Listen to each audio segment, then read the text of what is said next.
Think of a bustling city. When consumer demand shifts, a free market economy responds almost instantly. The profit motive drives businesses to compete with one another, keeping shelves stocked and prices low. But this system operates entirely without a conscience. Because the sole objective of a private firm is maximizing profit, the market routinely ignores broad social well-being. When this profit motive actively damages society, economists call it a market failure. Left completely alone, a single company might corner a market and hike prices simply because it can. Or the market might refuse to build essential infrastructure, like streetlights, because there's no easy way to charge passing pedestrians for the illumination.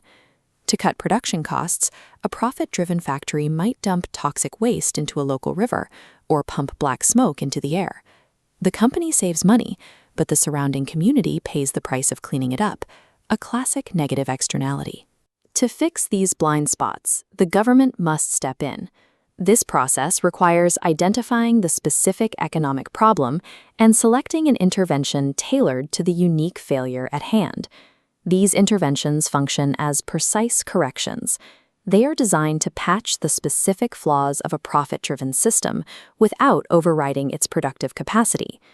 Governments often begin by establishing legal boundaries through regulation.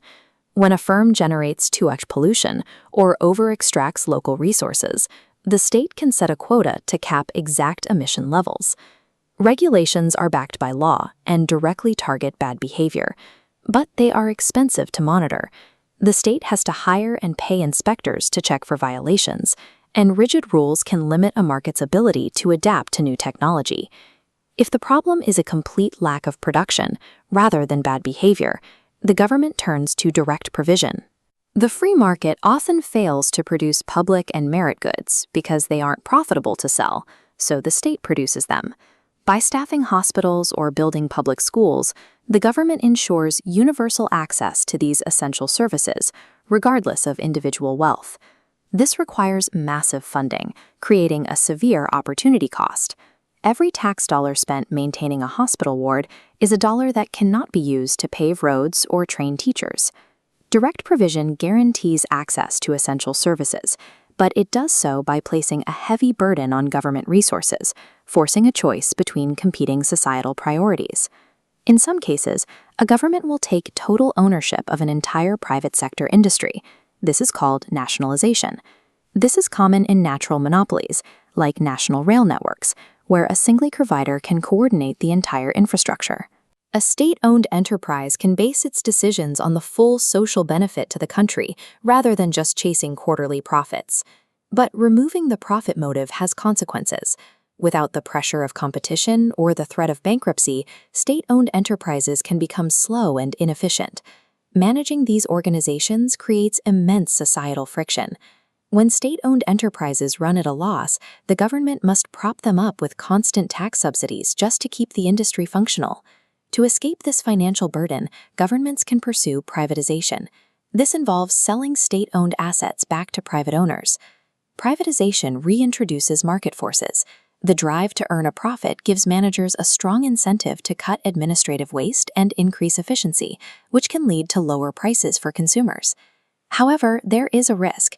If the government sells off a public monopoly without introducing competition, it simply becomes a private monopoly. With no competitors to keep the firm in check, prices can rise while quality drops. The ownership of an industry dictates its primary motive: public benefit under the state, or efficiency under private owners. Each carries risks that require careful oversight to manage. If you're studying for an economics exam, you need to watch out for a specific terminology trap involving the word public. This diagram illustrates the difference. The term public sector refers to the government, but a public limited company is a private business that sells its shares on the open market. In economics, vocabulary is critical. Misidentifying who actually owns an entity completely changes the analysis of how that industry operates. Looking at the macroeconomy, no single approach works in every scenario. Extreme reliance on one method over another often leads to structural failure.